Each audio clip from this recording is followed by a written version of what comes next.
motivasi di apa? Saya diingatkan katanya ada seorang hamba Tuhan melihat dua cawan untuk bangsa ini. Jadi yang pertama dia melihatnya cawan malapetaka katanya. Yang kedua dia lihat cawan doa. Hanya cawan doanya masih kosong, kurang penuh. Malapetakanya udah penuh. Nah, apa ini artinya? Saya coba-coba merenungkan, saya lihat dari kitab Wahyu supaya kita belajar dulu ya. Karena penglihatan dari nabi-nabi zaman ini perlu kita pahami ya, agar jangan nanti kita salah ngerti.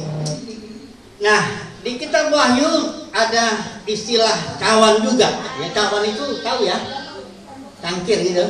Hanya bentuknya agak sedikit unik aja. Cawan. Nah, saya coba periksa ini di bahasa aslinya. Cawan itu ada dua istilah Yunaninya. Yang pertama poterion, itu 31 kali muncul, bukan di kitab Wahyu. Poterion itu cawan, kayak orang ngasih cangkir ya, kasih minum hamba Tuhan ya, upahmu nggak hilang dan sebagainya. Bukan itu yang dibahas di sini di kitab Wahyu.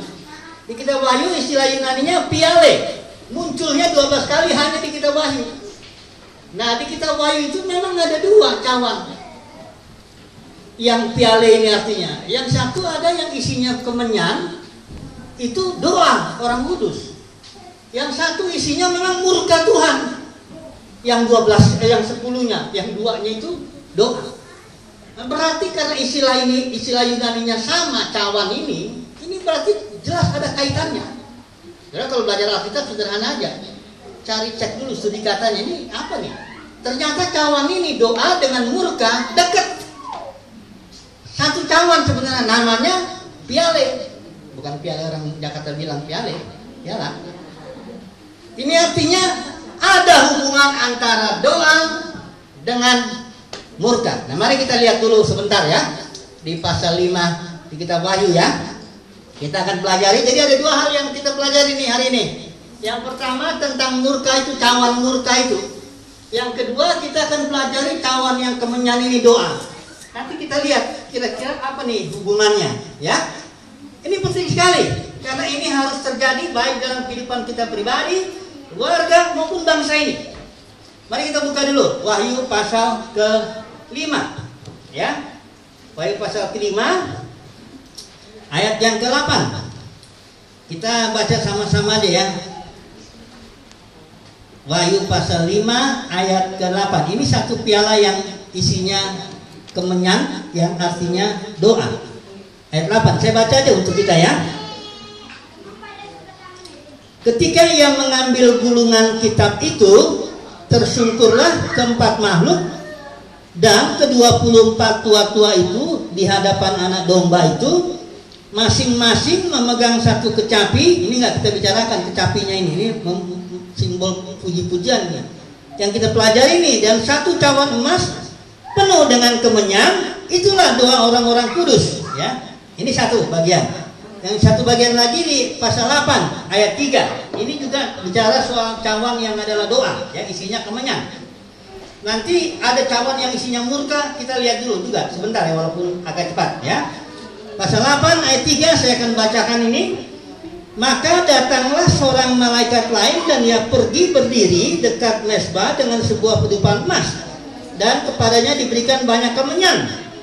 Ini rupanya kemenyan ini simbol doanya untuk dipersembahkannya bersama-sama dengan ini dia doa semua orang kudus di atas mezbah itu. Akibat doa itu ayat 5, lalu malaikat itu mengambil pedupan itu dan mengisinya dengan api dari mezbah dan melemparkannya ke bumi. Nah, ini dia akibatnya, maka meledaklah bunyi guruh disertai halilintar dan gempa bumi. Oke. Nah, sekarang saya mau cerita dulu bagian yang satu ini, yang cawan murka dulu ini ya. Nanti baru kita bicara yang cawan doa. Yang cawan murka ini banyak orang salah mengerti. Murka Tuhan itu sebenarnya bersifat positif. Kalau Tuhan tidak murka kepada bumi ini, tidak akan terjadi pemulihan ya. Nah, kita melihat di sini di kitab Wahyu ini Tuhan murka berkali-kali, ada 7 cawan itu murka dilemparkan ke bumi itu, 1, 2, 3, bumi angus lah, pohon angus, laut jadi sepertiga darah dan sebagainya, macam-macam. tumpah-tumpah supaya bumi ini rupanya terjadi pemulihan. Karena bumi yang penuh dosa ini harus dihakimi, harus dimurkai supaya terjadi pemulihan. Akhirnya kita lihat makin lama makin pasang, terjadilah bumi yang baru. Karena bumi yang lama ini yang penuh dosa, penuh itu dimurkai, dihakimi terus. Akhirnya muncullah bumi yang baru itu. Jadi saudara harus melihat murka Tuhan itu atau penghakiman itu dengan hanya sisi negatifnya aja. Memang sisi yang dua sisi lah kita lihat ya. Murka Tuhan itu atau penghakiman Tuhan itu ada dua sisi yang perlu kita pahami. Yang pertama memang hukuman. Orang jahat memang mesti dihukum. Kalau enggak nanti dia merasa diri betul terus. Koruptor memang mesti digantung itu.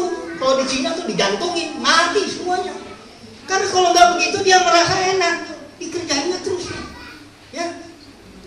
Kalau enggak ada murka Tuhan bahaya ini. Kalau enggak ada nanti orang benar masuk penjara. Koruptor malah ngomong-ngomong lagi bergaya-gaya ya.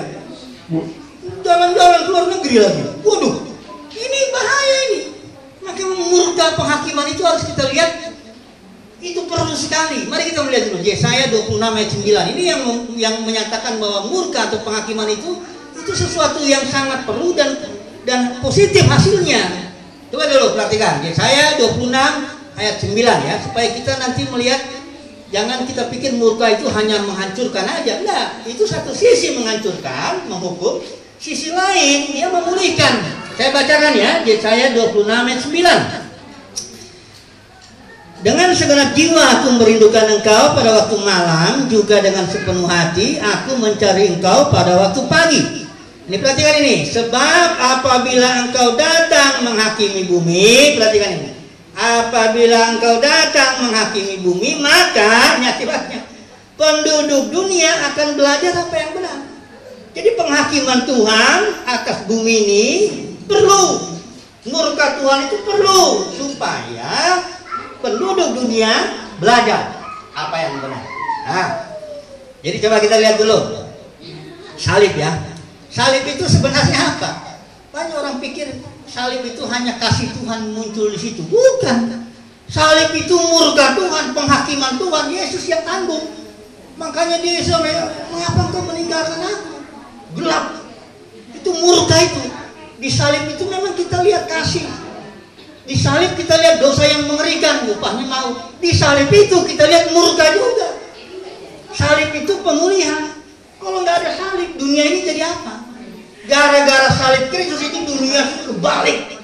Dulu manusia barbar, ada manusia makan manusia. Ya. Begitu ada salib, dunia berbalik. Terjadi pemulihan. Jadi penghakiman itu perlu. Secara pribadi, keluarga kita, jemaat, bangsa ini, ya, kalau enggak dihakimi Tuhan, enggak akan terjadi. Nanti enggak ketahuan di mana yang benar, mana yang salah. Semua orang nipu-nipu aja, munafik semuanya, ya. Gayanya kelihatan rohani, tahu enggak? Gayanya kayak ulama, tahu enggak? Gayanya kayak pendeta, enggak tahunya enggak ketahuan. Harus dibuka, dibongkar itu, ya. Yang munafik itu bisa dibuka. Dengan apa? Dengan murka Tuhan. Dengan penghakiman Tuhan. Tujuannya apa? Ujung-ujungnya pemulihan. Jadi salib inilah jalan menuju berkat. Ya, banyak orang pikir mikul salib, sengsara. Iya, memang ada ceritanya.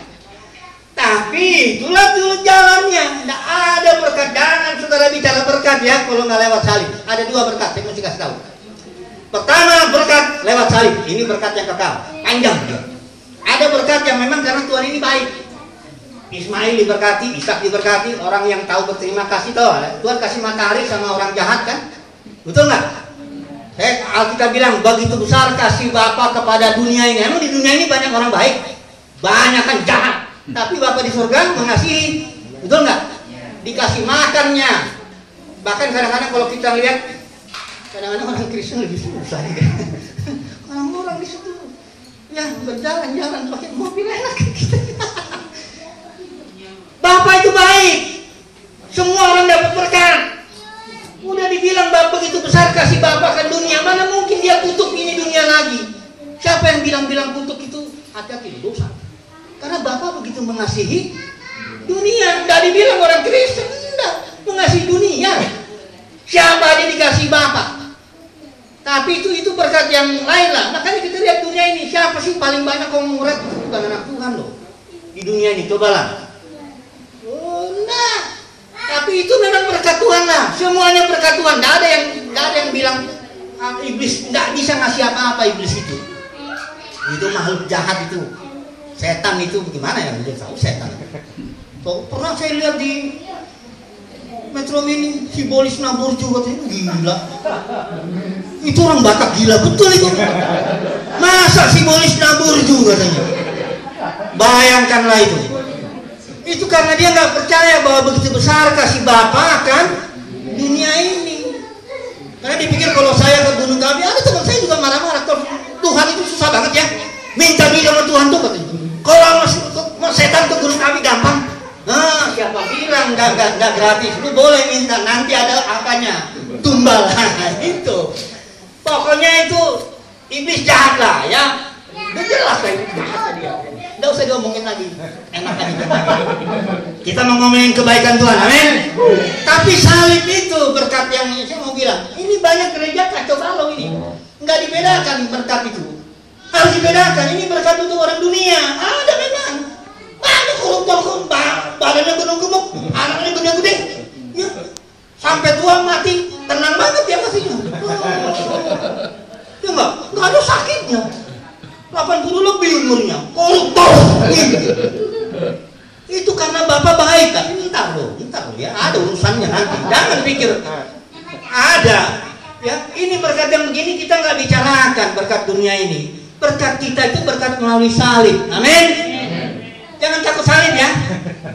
Kalau udah ngeliat salib gitu kayaknya, jadi ditempel-tempel lah, asal jangan kena saya aja, tempel-tempel kena tanya. Salib itu berkat. Ini saya kasih tahu salib itu apa. Salib itu adalah akibat kalau orang memilih kehendak Bapa. Kayak Yesus.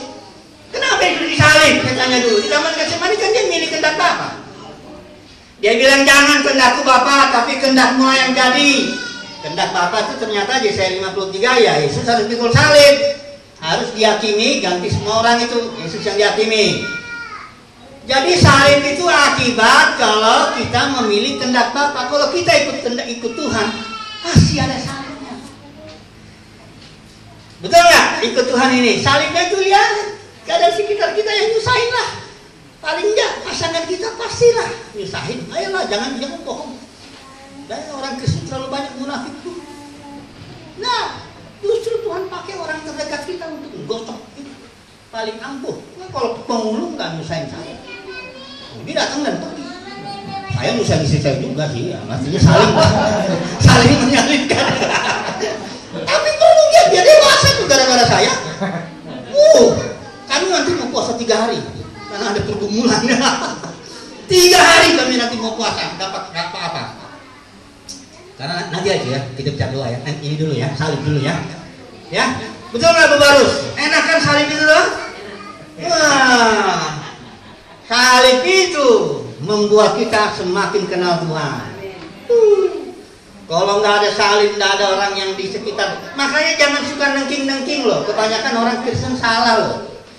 Ditengking ini roh setan ini keluar. Padahal enggak, Tuhannya yang nyuruh dia nyusahin kita.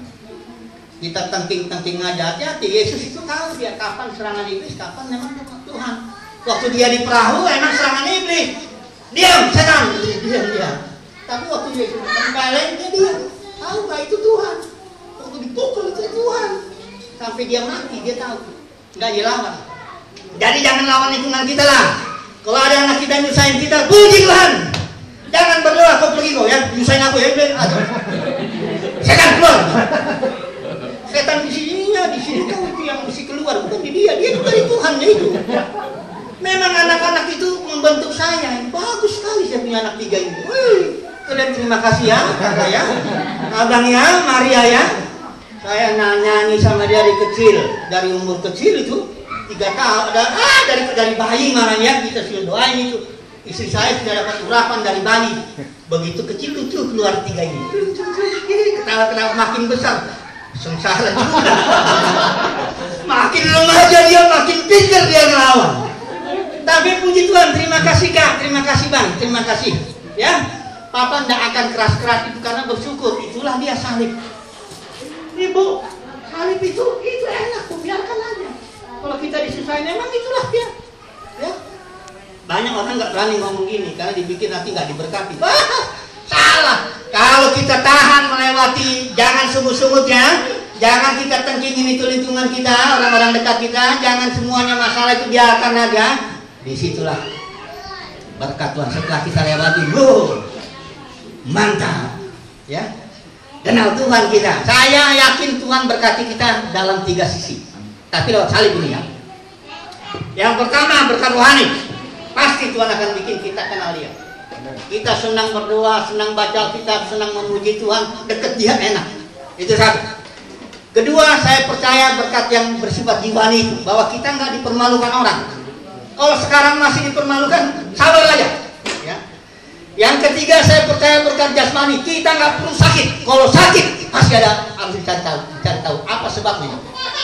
Saya usia 55, memang kekuatan berkurang, betul nggak? Tapi karena firman Tuhan bilang manusia lahiriah kita semakin merosot, tapi tidak harus sakit. Orang Kristen mesti sehat 100%. Boleh sakit berarti ada sesuatu Tuhan mau bicara. Amin. Sabarlah, berusaha mengerti kenapa Tuhan aku sakit. Terus tanya. Kalau udah ngerti maksud Tuhan, nggak perlu lagi sakit. Apa gunanya sakit? Betul nggak? Itu betul nggak nih Pak? Kok pada belum kayak heran. Apa mau sakit semua nih? Nah gimana?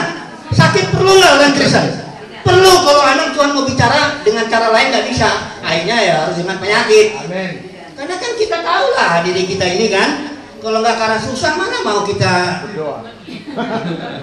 Kadang-kadang kita kan kalau ada Tuhan. Begitu. Jadi sebenarnya kalau orang Kristen itu degil, telinganya nggak degil, nggak perlu dipukul-pukul dulu. Tapi udahlah kita tahu lah, sama seperti anak-anak ini. Kalau nggak tongkat, ini sebenarnya anak tadi kenal tongkat umur 3 tahun, udah kenal tongkat ini. Tapi udah besar ya agak susah tuh nggak mendengar. Tetap gitu. Kita pun begitu. Dipukul kita, itulah salib kita, dihajar kita. Jalankan aja. Nanti setelah itu kita lihat, Tuhan mau berkati kita, roh kita, jiwa kita, tubuhnya. Kalau mau mati, matilah dengan sopan. Tak perlu kita sampai kayak enggak. Kadang-kadang saya lihat Musa itu mati nggak sakit loh. Musa itu nggak sakit, dia 120 tahun dia masih kuat dia. Karena udah punya mati, Musa mati kan malah diperintahin Tuhan, kau harus mati sini. Ya udah, naik ke atas gunung, dia naik ke atas gunung sendiri. Terus mati dari situ. Tuhan yang kuburin, nggak tahu di mana kuburannya. Ya, percaya nggak kita akan mati begitu? Amin ya. Jangan pula nyusahin dulu lah. Matilah dengan sopan. Ya. Sopan. Iyalah. Kumpulkanlah dulu anak cucu. Bapak harus ini sehat 80 berapa nih Bu? Kumpulin dulu nanti kalau mau pergi bayar kalau belum jangan. Karena ini bukan meninggal itu bukan soal usia. Ada orang yang memang usianya 40 udah cukup lah, tugasnya selesai. Ada yang 80 belum selesai, harus dulu. Ya. Pendeknya saya percaya 3 berkat: roh, jiwa, tubuh, dan melalui salib. Ya, melalui salib Yesus itulah kita belajar berkat itu. Jangan yang jalur ini. Saudara bisa melalui jalur ini. Ini jalur yang orang dunia dapatkan. Orang dunia juga diberkati ya. Jangan bilang orang dunia dikutuk ya. Siapa bilang? Yesus sudah mati untuk mereka. Hanya mereka belum percaya aja. Betul nggak? Saya tanya dulu. Waktu Yesus mati di salib, buat siapa dia mati? Buat semua. Betul kan? Jadi segala kutuk ditanggung sama Yesus itu. Hanya mereka belum percaya aja. Soeharto itu sangat diberkati. Sangat diberkati sekali. 86 tahun matinya. Sopan, enak. Anak cucunya, keturunannya 7 keturunan. Itu harta nggak habis. Dari siapa harta itu? Dari Tuhan itu. Walaupun cara ngambilnya urusan dia lah nanti. Tapi dari Tuhan mana ada mungkin? Alkitab juga di kitab Pengkhotbah bilang mana ada orang mungkin makan dan mengalami kenikmatan di luar Tuhan. Jadi kalau saudara ngambil makanan mencuri, rasa enaknya itu dari Tuhan. Mencurinya itu yang dari setan. Ya, mencurinya yang dari setan, tapi rasa rasa nikmatnya itu dari Tuhan. Ya, betul nggak? Kalau orang senang dia naik mobil, bagus, punya harta banyak. Dari siapa rasa itu? Dari Tuhan. Cara ngambilnya, saya nggak tahu. Banyak yang caranya, macam-macam dia cara ngambilnya. Tapi kita mau yang berkat salib, amin ya. Ini berkat yang sampai ke zaman-zaman. Kalau berkat yang sini, ini berkat untuk masa ini aja. Kalau koruptor berkatnya di sini di zaman dia hidup aja. Setelah dia mati, lo tanggung tuh ketemu sama malaikat mungkin langsung. Belum yakin belum yakin dikempel lagi dulu. Saudara jangan mau berkat yang ini, enaknya cuma di dunia. Begitu belum, saya yakin tuh belum ketemu Tuhan belum ditempelin, saya yakin. Karena kurang ajar.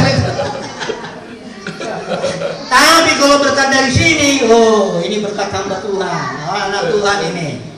Kita sabar, dibentuk Tuhan. Ada kesusahan biarkan, lalui, ya sabar. Nanti ternyata di ujung-ujungnya ini, baik. Roh jiwa tubuh. Amin ya. Roh jiwa tubuh ya berkatnya ya.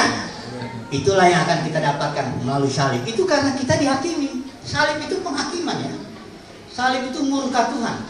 Memang kita perlu dimurkai tanda kutip ya. Karena harus dosanya dihapuskan ini. Banyak ini kedagingan kita ini. Ya, dibereskan dulu. Dipulihkan. Orang kalau dioperasi enak nggak? Di enak-enakin nggak? Enggak. Operasi itu menyakitkan tapi menyembuhkan kan? Kayak gitulah kita ini. Berjalan bersama dengan Tuhan, kita dihajar, ditabak dulu. Berbahagia orang kalau dihajar begitu. Daripada yang ini, kalau berkat yang ini, tahu nggak nih? Ini berkat lancar ini. Di dunia ini nggak dipukul. Mana koruptor itu tenang sekali hidupnya. Enak banget lah, ya. Tapi saya nggak mau. Begitu mati ditempelin malaikat langsung, nggak dia, belum dia.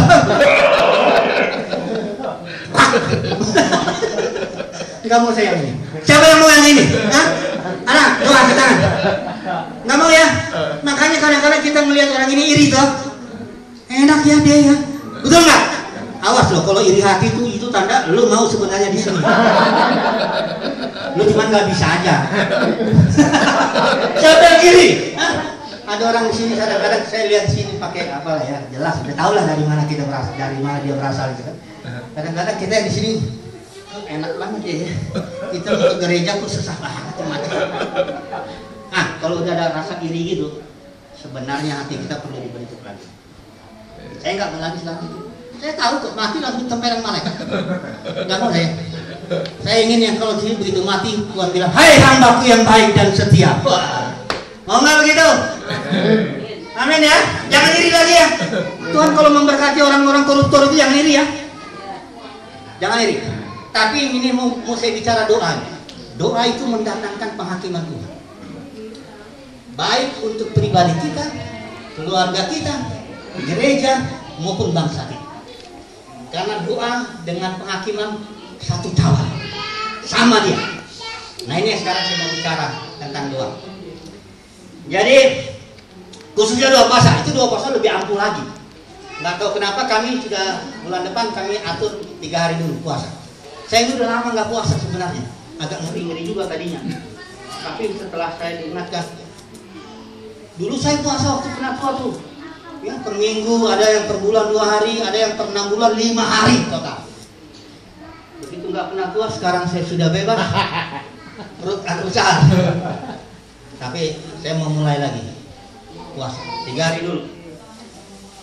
Datang, saya ingin penghakiman Tuhan dan jatuh atas hidup saya, jatuh atas keluarga saya, pekerjaan dan bangsa. Karena saya tahu itulah pemulihan. Pemulihan lewat puasa itu dahsyat. Ya, sekarang kita semua di sini sedang puasa ya. Maaf, saya nggak puasa hari ini, tapi nanti. Jadi doa ada beberapa prinsip. Yang pertama, doa itu harus dilakukan apa ya? Kayak cawan. Ini cawan, doa itu harus diisi. Kalau 1 kali doa dia nggak terjawab, tapi nggak sia-sia. 2 2 kali belum terjawab, nggak sia-sia, karena doa itu kayak naruh kemenyan dikit, doa yang kedua dikit lagi, doa ketiga dikit lagi gitu, sampai dia penuh, ya. Jadi Yesus berdoa 3 kali kan di taman kan, betul nggak? Doanya itu aja. Dia tanya, sekiranya mungkin biar kecawang ini lalu ya, secara manusia ya dia juga bergumul untuk itu. Doa sekali, Bapak belum jawab. Doa yang kedua, belum juga dijawab. Doa yang ketiga, baru Bapak jawab bahwa engkau harus meminum cawan itu. Makanya bilang, cawan yang diberikan kepadaku masa nggak aku minum. 3 kali prinsipnya. Paulus juga 3 kali. Ya, ada duri dalam daging. Doa sekali, belum dijawab. Tapi nggak sia-sia, nambah itu. Tambah lagi, doa sekali lagi, belum dijawab. Yang ketiga kali, barulah Tuhan bilang, cukup kasih karunia aku untukmu. Jadi berdoa itu bukan maksudnya berdoa 1, 2, 3, bukan gitu. Berdoa itu harus terus sampai cawannya itu penuh, ya. Nah, menuhinnya ini yang harus tekun. Nah, disinilah ingatlah doa janda itu. Ingat nggak tuh janda dengan hakim yang jahat itu? Si janda ini Lukas 8 itu. Si janda ini terus dia berdoa, nggak pernah berhenti. Akhirnya hakim itu yang jahat pun menjawab. Apalagi Bapak yang di surga yang baik. Jadi kalau berdoa jangan sekali, jangan 2 kali, jangan 3 kali. Terus sampai dijawab Tuhan. Amin. Kami sedang berdoa 1 kali keluarga. Pokoknya saya bilang sama keluarga, kita mesti doain ini sampai dijawab. Tapi bisa enggak? Karena Tuhan nggak suka kalau kita doa hari ini A, besok B, besok C, besok D, nggak jelas. Nah begitu. Kalau doa dengan Tuhan mestinya kayak janda itu. Doanya cuma 1 loh janda itu. Bela saya terhadap musuh saya ini. 1 itu yang dia minta. Tapi dia datang terus-terusan. Sampai sakingnya itu bosan juga ya. Nah, udahlah, iya, saya bela lah. Begitu ya. Kalau mau minta sesuatu, pokoknya ngotot. Kadang-kadang kita bilang terserah Tuhan lah. Saya paling gak suka tuh ngomongan itu. Ya, terserah Tuhan. Itu memang ada saatnya kita ngomong itu, tapi jangan terlalu sering lah. Karena firman Tuhan bilang, nyatakanlah segala keinginanmu dalam doa. Kalau Yesus ketemu orang, dia tanya, apa yang kau mau supaya aku perbuat kepadamu? Firman Tuhan bilang, minta. Matius 7, mintalah. Ya, kalau minta itu keinginan siapa? Gimana Pak? Keinginan kita kan. Masa kalau minta itu keinginan Pak? Ya lah, sih nggak usah minta namanya. Minta itu keinginan kita, nyatakan keinginan kita. Bapak senang, saya senang loh sebenarnya kalau ya anak-anak loh. Kalau kamu tuh minta keinginanmu, Bapak senang walaupun belum tentu Bapak mampu gitu. Tapi senang. Ini anak minta sama saya. Berarti dia merasa ini minimal bapaknya ini hebat lah ya, bisa memenuhi gitu. Daripada dia lihat kacau tuh. Sempat anak kita pun tidak mau minta sama kita kan kita ragu. Kenapa? Kayaknya dia nggak mampu apa-apa. Jadi senang Bapak di surga. Jadi kalau minta sesuatu ngotot terus. Ya, salah satu yang saya minta umur panjang supaya saya bisa bikin video itu sampai penuh. Kalau perlu nih nanti Indonesia ini penuh dengan video itu. Itu saya butuh waktu usia tuh mungkin 92 tahun. Tapi saya pernah lihat hamba Tuhan 92 tahun masih berdiri. Wah, itu salah satu yang saya minta tiap hari Pak. Tapi sehat ya, nggak ada sakit-sakit. Oh, ketemu ini naik dan nengel nanti. Sudah, enggak nengel. Normalnya, ya terus beritakan video mesti penuh. Ya. Gitu, ini doa inilah ternyata akan mendatangkan penghakiman. Dia datang dengan doa yang tekun ya, terus datanglah penghakiman Tuhan yang memulihkan. Jadi pemulihan itu prosesnya dengan doa dulu. Doa, datanglah penghakiman Tuhan itu dan terjadilah pemulihan. Firman Tuhan, langit dan bumi yang baru ini, bumi dihancurkan, perlu ini dimurkai. Indonesia perlu dihakimi. Ya, aduh, saya tiap hari kami semua keluarga kumpul berdoa untuk bangsa ini. Salah satu doa kami jelas, Tuhan, datanglah Engkau untuk menghakimi supaya orang jahat dibongkar dulu. Jangan diam ini orang jahat, jangan ngomong ini orang jahatnya, jangan orang benar masuk penjara. Itu doakan terus setiap hari. Terus saya bilang, kita selama kita masih nafas, masih di kandung badan harus bilangnya apa dulu. Nah, tahu lah itu. Pokoknya masih harus berdoa. Ya.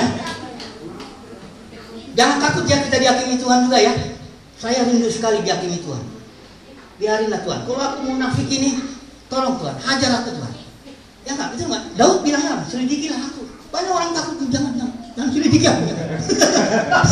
Jangan selidiki aku. Betul enggak Bu Barus?